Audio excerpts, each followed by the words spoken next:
Ada hal-hal yang tak pernah masuk akal di Indonesia, dengan ribuan pulaunya menyimpan lebih dari sekadar keindahan. Ada tempat-tempat yang bahkan peta pun enggan mencatatnya.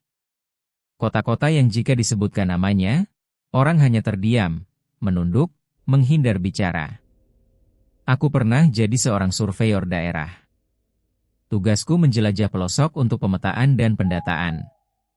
Tapi perjalanan ini bukan perjalanan biasa. Aku diperintah mengunjungi 6 kota yang tak tercatat dalam basis data nasional. Dan setiap kota itu menyimpan sesuatu yang ingin tetap tersembunyi.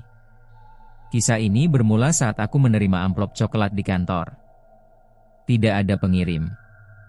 Hanya sebuah peta yang digambar tangan, dengan nama-nama kota yang belum pernah kudengar. Laratan, Pagar Angin, Sumiran, Gelaparu, Tanjung Kembar, dan Sungai Hilang. Atasanku hanya berkata, catat dan foto. Jangan tanya terlalu banyak. Kota pertama, Laratan. Butuh 2 hari naik mobil dan 1 malam menyewa ojek ke dalam hutan. Tak ada sinyal. Saat tiba di sana, yang kutemukan hanyalah rumah-rumah kayu lapuk, seperti ditinggalkan bertahun-tahun. Tapi, ada satu hal ganjil. Setiap malam, lampu di rumah-rumah itu menyala sendiri. Tak ada orang. Tak ada kabel listrik. Tapi cahaya kuning hangat muncul dari balik jendela-jendela berdebu.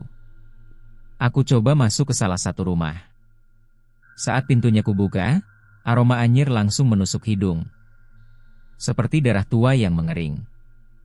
Ruangan itu penuh dengan potret keluarga. Semuanya memandang ke arahku. Aku menyadari, semua foto itu menampilkan keluarga yang sama. Tapi dalam setiap foto, mereka makin tua dan makin rusak. Di foto terakhir, wajah mereka seperti tergores, seolah seseorang ingin menghapus identitas mereka. Suara langkah kaki terdengar dari loteng. Padahal aku jelas-jelas datang sendirian. Laratan bukan kota biasa. Ini adalah tempat di mana waktu seolah membeku, dan kenangan buruk tinggal di antara dinding-dinding kayu. Aku keluar dari rumah itu dengan tubuh gemetar. Udara malam Laratan terasa seperti menyusup ke tulang. Dinginnya tak wajar, bahkan jaket tebalku tak mampu menahan rasa menggigil. Ketika aku kembali ke penginapan kecil, sebuah bangunan reot dengan 1 kamar, pemiliknya menatapku tajam, lalu berkata, "Jangan kembali ke rumah itu." Mereka belum mau pergi. Aku tanya siapa mereka, tapi si pemilik penginapan hanya menggeleng. Malam itu aku tak bisa tidur. Di luar, terdengar suara ketukan pintu terus-menerus, seperti ingin memastikan aku terjaga. Esok harinya aku langsung tinggalkan Laratan. Kota itu, atau apapun itu, bukan tempat manusia. Kota kedua, Pagar Angin. Terletak di lembah berkabut di antara 2 gunung. Jalannya sempit, hanya cukup 1 mobil. Selalu tertutup kabut tebal. Warga Pagar Angin masih ada. Tapi mereka tak bicara banyak. Setiap kali aku coba wawancara, mereka hanya menunduk, seakan takut sesuatu akan mendengar. Aku menginap di rumah kepala dusun. Malam itu, ia memperingatkanku, apapun yang kau dengar dari balik jendela, jangan dilihat. Jangan sahut. Aku pikir itu hanya mitos. Tapi tengah malam, suara-suara mulai berdatangan. Tangisan anak-anak. Suara perempuan memanggil namaku. Nafasku tercekat. Bagaimana mungkin mereka tahu namaku? Aku hampir membuka tirai jendela sampai terdengar bisikan dari luar. Kalau kau buka, kau tak akan bisa pulang. Tubuhku terpaku. Suara itu terdengar seperti milikku sendiri. Keesokan harinya, kepala dusun berkata, kota ini dijaga.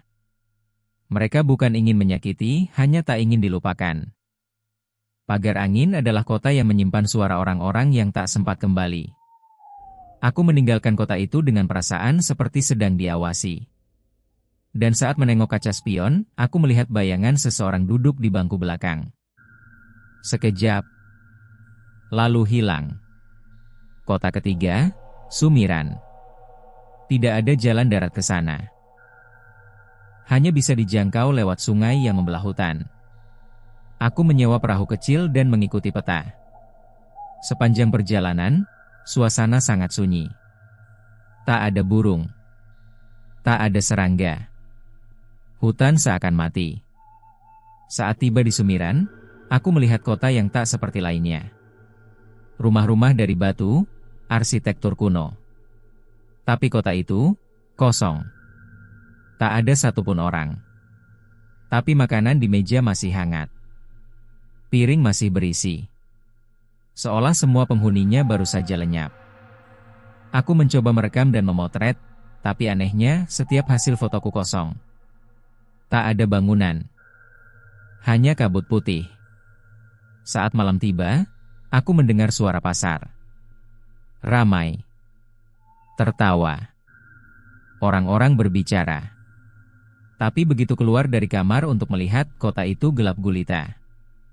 Aku kembali ke kamar dan mendapati pintu terkunci dari dalam. Padahal aku jelas tak menguncinya. Lalu, terdengar suara napas. Dekat. Sangat dekat. Padahal aku sendiri. Aku kabur dari kota itu pagi-pagi sekali. Tapi ada yang aneh, sopir perahu berkata dia hanya menungguku 1 jam. Padahal aku merasa sudah semalam penuh di sana. Kota keempat, Gelaparu. Kota ini disebut-sebut tidak pernah dijamah cahaya matahari. Setiap jam terasa malam di sini. Warga menggunakan obor dan lentera. Tidak ada listrik. Di Gelaparu, semua orang mengenakan penutup wajah. Anak-anak, orang dewasa, bahkan binatang ternak.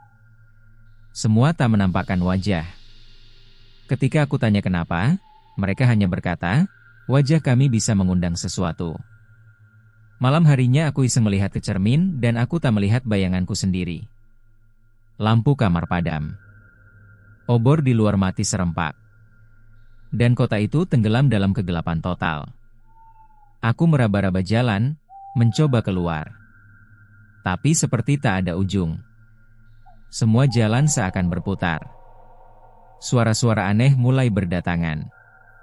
Ratapan, tawa parau, dan bisikan seperti dari balik tanah. Aku tersesat hampir semalaman sampai akhirnya ditemukan oleh seorang anak kecil yang hanya berkata, jangan lihat ke belakang. Kota ini seperti tempat pengasingan bagi yang pernah melihat terlalu banyak.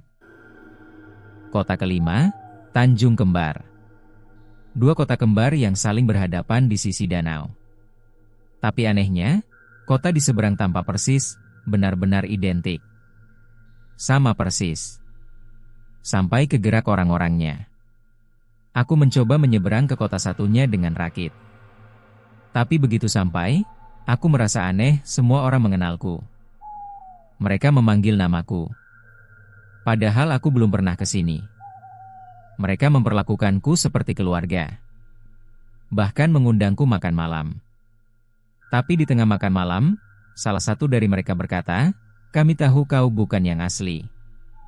Darahku terasa membeku. Aku berdiri dan lari.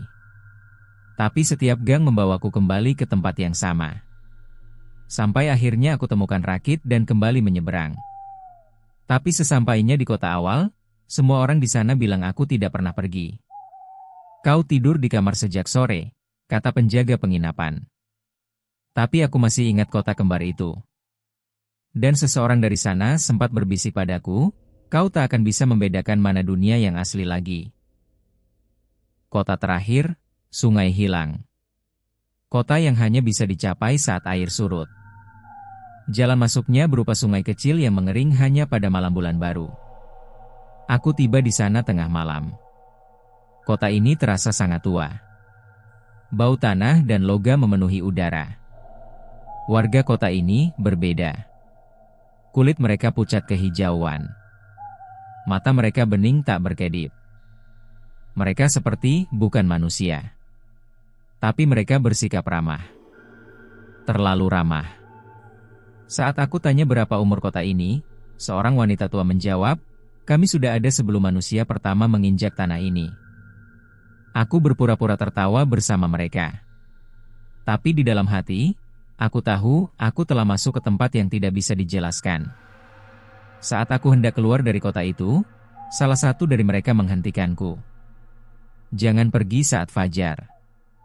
Sungai akan menelanmu. Aku bertahan hingga malam berikutnya. Tapi kota itu berubah. Rumah-rumah mulai tenggelam perlahan ke dalam tanah, seperti diserap oleh bumi. Aku lari ke arah sungai. Tapi airnya sudah naik.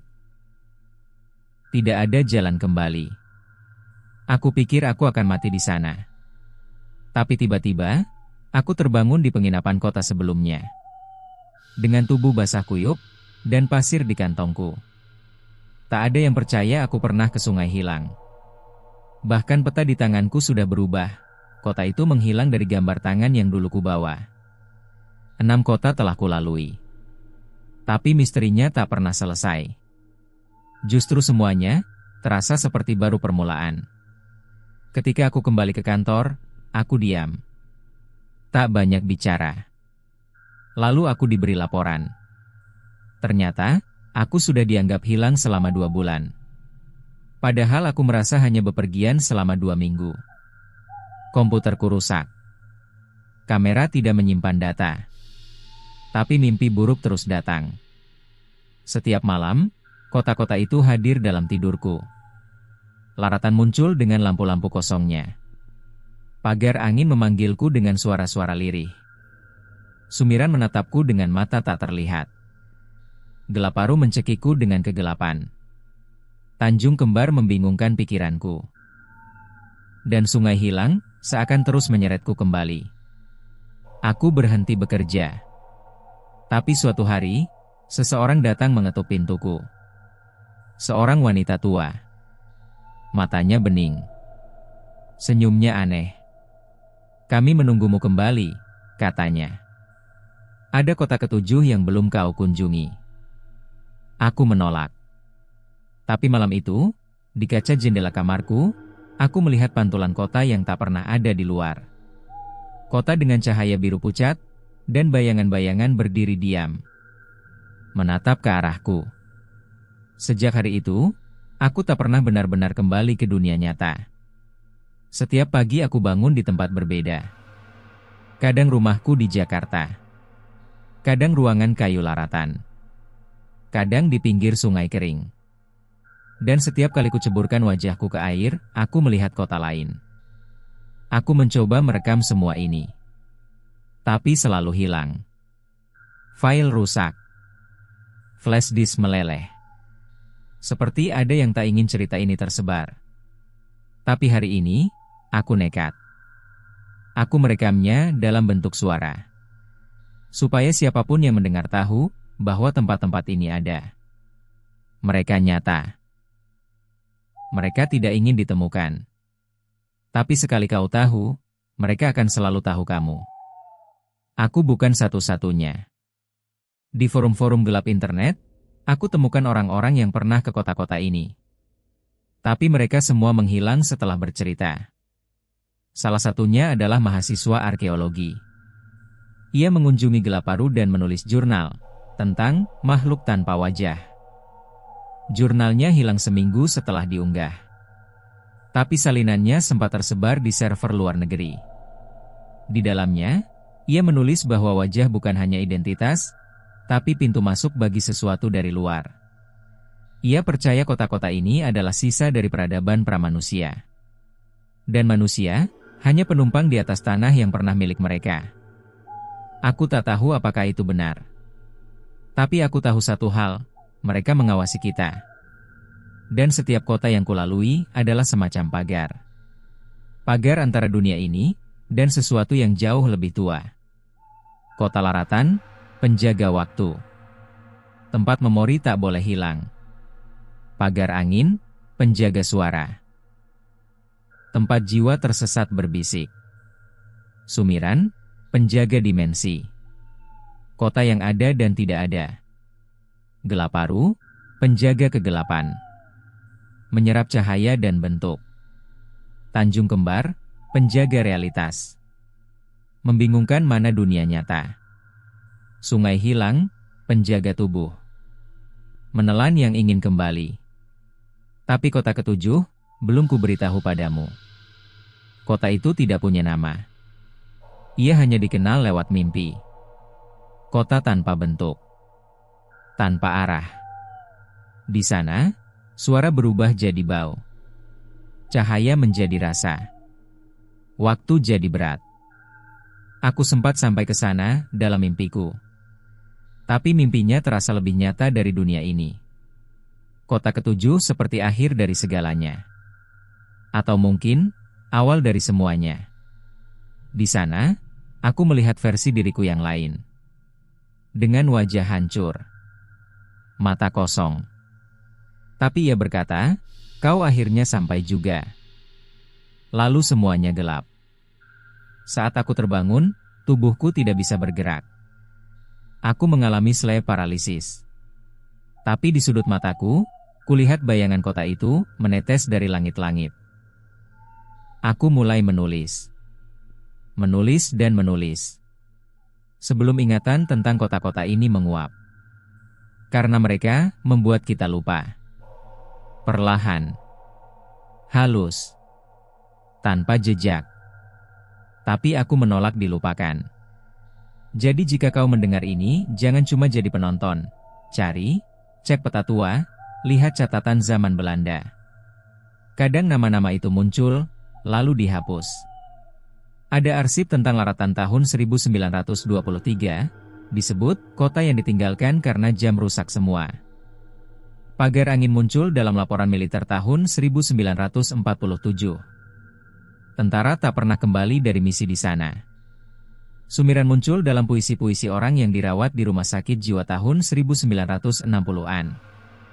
Gelaparu disebut dalam surat seorang pendeta Belanda. Ia bilang, saya melihat Tuhan tanpa wajah. Tanjung Kembar pernah dijadikan tempat syuting film. Tapi semua rekamannya rusak. Aktor utama hilang hingga sekarang. Sungai Hilang hanya muncul di peta maritim kuno. Disebut sebagai gerbang air untuk makhluk bayangan. Dan kota ketujuh hanya disebut sebagai perantara. Dalam aksara kuno yang tak bisa dibaca sepenuhnya. Kau mungkin berpikir ini hanya cerita. Tapi setelah mendengar ini, mereka tahu kamu di mana. Kau sudah terhubung. Jangan heran jika suatu hari, kau melihat lampu rumah tetangga menyala, padahal rumah itu kosong bertahun-tahun. Atau mendengar suara tangisan di balik jendela, saat kau tinggal di lantai 20. Atau tiba-tiba menemukan jalan kecil di belakang rumah yang tak pernah ada sebelumnya. Itu mereka mengetuk. Aku menulis ini sebagai peringatan. Bukan untuk menakut-nakuti. Tapi agar saat kau dihadapkan pada pintu, kau tahu harus menutupnya, bukan membukanya. Kota-kota angker itu tak selalu muncul di peta. Tapi mereka selalu dekat. Di antara jalan tikus. Di pojok stasiun tua. Di gedung-gedung yang tak pernah selesai dibangun. Mereka menyamar sebagai hal biasa. Seperti lorong kampus yang terasa lebih panjang dari seharusnya. Atau warung tua yang muncul di tempat kosong, lalu hilang keesokan harinya. Mereka menyukai yang tidak diperhatikan. Karena dalam ketidaksadaran manusialah mereka tumbuh. Sekarang aku hidup berpindah-pindah. Tak pernah tinggal lama di satu kota. Karena setiap kali aku mulai merasa aman, mereka muncul kembali. Pernah suatu malam, di sebuah hotel, aku lihat laratan dari jendela. Padahal aku di lantai 30, Jakarta. Lain waktu, aku dengar nyanyian dari Sumiran, melalui saluran toilet. Aku coba abaikan. Tapi semakin diabaikan, semakin kuat mereka merasuk. Aku mulai lupa siapa diriku sebenarnya. Terkadang aku bangun dan lupa nama sendiri. Tapi aku masih menulis. Karena itu satu-satunya yang bisa membuatku tetap sadar. Jangan biarkan mereka masuk. Itu satu-satunya cara. Jangan percaya suara-suara yang memanggil namamu saat kau sendiri. Jangan sentuh barang-barang yang tak kau bawa sendiri ke rumah. Dan jika kau melihat kota yang tak ada di Google Maps, jangan datangi. Diam, tutup pintu, matikan lampu. Mereka hanya masuk kalau kau undang. Sekarang, setelah kau tahu, kamu harus memilih. Percaya dan waspada, atau abaikan dan jadi bagian dari mereka. Karena yang mereka cari, adalah orang-orang seperti kita. Yang penasaran. Yang mencari. Yang ingin tahu lebih dalam. Tapi ingat, semakin kau tahu, semakin kau dekat. Dan tak semua perjalanan punya jalan pulang. Sekian dariku. Mungkin ini terakhir kalinya aku bisa mengirimkan pesan. Jika suatu hari kau dengar aku kembali, pastikan itu benar-benar aku. Karena mereka pandai meniru. Dan yang paling menyeramkan, mereka bisa menyamar menjadi kota tempatmu tinggal sekarang. Lihat baik-baik sekelilingmu. Apakah ini benar-benar kota yang kau kenal? Atau, kau sudah berada di salah satu dari mereka? Selamat datang di kota-kota angker. Di mana realitas hanyalah tirai tipis, dan mereka selalu mengintip dari baliknya. Suatu saat kau akan mengerti. Saat jalan pulang tak lagi sama. Saat wajah-wajah di sekitarmu mulai berubah. Saat bayanganmu mulai berjalan ke arah berbeda. Saat kau memanggil seseorang dan suara yang menjawab bukan milik mereka. Kau akan tahu bahwa ini bukan lagi dunia yang kau kenal. Dan kota yang kau tinggali telah berubah menjadi salah satu dari mereka. Tak ada yang bisa lari. Hanya bisa mengingat. Dan bahkan ingatanmu bukan lagi milikmu.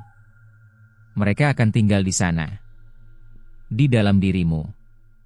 Mengamati, menunggu, membuka pintu. Maka berhati-hatilah. Di balik setiap jalan sepi, bisa jadi ada kota yang terlupakan. Kota yang ingin ditemukan, agar bisa mengambilmu. Dan jika suatu hari, seseorang mengetuk pintumu dan mengajakmu melihat peta kuno, jangan ikut. Karena itu artinya waktumu sudah habis. Dan kota ketujuh, siap menelammu. Terima kasih telah mendengarkan. Tapi ingat, mendengarkan juga bentuk undangan, jadi sekarang, mereka tahu kamu ada di mana, dan mereka akan mencarimu. Mulai malam ini, sampai kau juga jadi bagian dari mereka. Bagian dari kota yang tak tercatat. Kota yang hanya hidup dalam ketakutan. Kota yang tak bisa kau tinggalkan. Kota yang tak akan pernah mengizinkanmu bercerita lagi. Karena kau bukan saksi. Kau sekarang adalah penduduknya.